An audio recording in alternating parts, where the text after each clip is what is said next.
In Lab 12 Senses, we also do your ear, which is used for hearing and for equilibrium. So we have, with this model, the outer areas called the auricle or the pinna. Okay, that's where you pierce your ear. Then you have the external acoustic meatus or auditory acoustic meatus, which will run down and hit on this little structure right here, which is the tympanic membrane.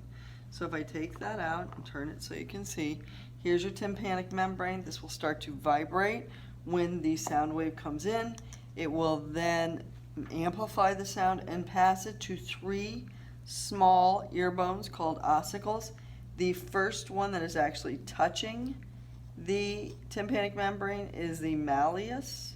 The malleus then will come in contact with the second bone, the incus, this little one that looks like a little hammer, and then it will touch the third bone, which is a little stirrup shape called the stapes.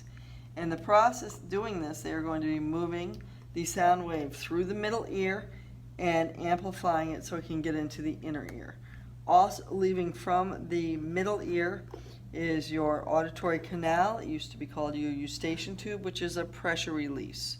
It goes to the back of your throat, and when you go up in an airplane and you start getting a different air pressure on this side of the tympanic membrane compared to this side, you will yawn, and that will open up the tube into the throat, and air will come back up here, and now it will be of the same pressure.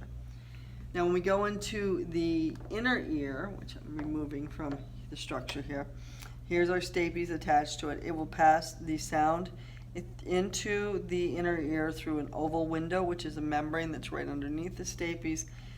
For the sound and detection of sound, it will go up into the cochlea, which is a spiral-shaped structure, and it will be detected in there and on little structures called organ of Corti that are inside the spiral-shaped structure, and the sound wave will be detected and then sent back out through the auditory nerve.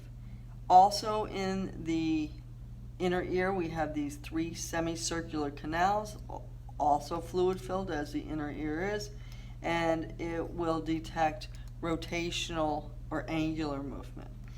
Located in this area, which you can't really see, will be what are called the vestibules, which are going to be your utricle and your sacula, and they will detect linear motion.